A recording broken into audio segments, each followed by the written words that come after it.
আমাদের নারী নির্যাতন মামলাটি একদম সাজানো মিথ্যে মামলা।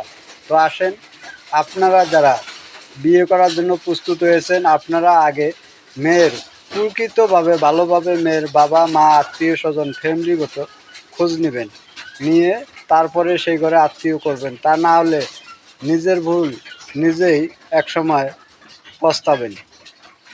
আসলে মেয়ের মা কী ধরনের, যে মেয়ের বাপের চেয়েও মেয়ের মা ওই সংসারের দায়িত্বশীল বেশি, নাকি দায়িত্ব তার হাতে, নাকি সেই সংসারটি তার বাবার দায়িত্বে চলে, এই ধরনের কিছু খোঁজ নেবেন। কারণ যে সংসারে মেয়ের মা মাতাব্বর বেশি, সেখানে ঠিক সেম তার মেয়েও একই কসমের।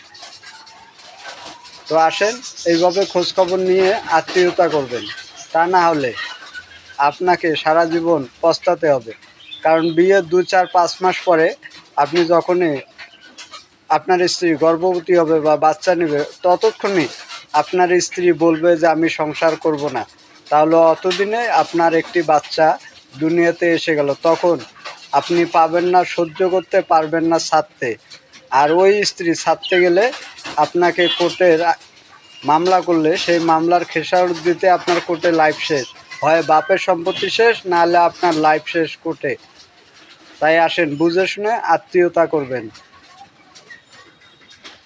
আর হ্যাঁ, মেয়ের মাদেরকে উদ্দেশ্য করে বলতেছি, আপনারা আপনাদের মেয়ের সংসারের খোঁজখবর রাখা বাদ দেন। আপনার মেয়ের সংসার আপনার মেয়ে বুঝবে, তাহলে সেই স্বামীর সংসারে আপনার মেয়ে সুখী হতে পারবে। আর আপনি যদি সেই সংসারে মাতাব্বরি করেন, সেই সংসারে কখনো কেউ সুখী হতে পারবে না, আপনার মেয়েও না, আপনার জামাইয়ের বাড়ির লোকজনও না। তাই আপনার মেয়ের বাড়ি নিয়ে মাথা ঘামাবেন না। আর স্ত্রীদেরকে বলতেছি, আপনারা স্বামীর সংসারে মনোযোগী বসিয়ে কাজ করুন, ঠান্ডা মাথায় চলুন, শ্বশুর শাশুড়ির সেবা করুন, স্বামীর খোঁজ খবর রাখেন, তাহলে আপনার সংসারের সমস্যা হবে না। নিজের মায়ের কথা শুনবেন না, কারণ নিজের মায়ের কথা যখনই শুনবেন, তখনই আর আপনার স্বামীর সংসার আপনার কাছে ভালো লাগবে না।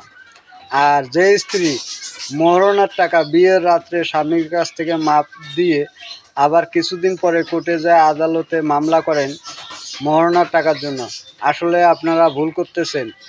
আসলে পুলিশকে আদালতকে চিনতেছেন আপনারা, আল্লাহকে বা সমাজের ময়মুরব্বীদেরকে চিনতেছেন না।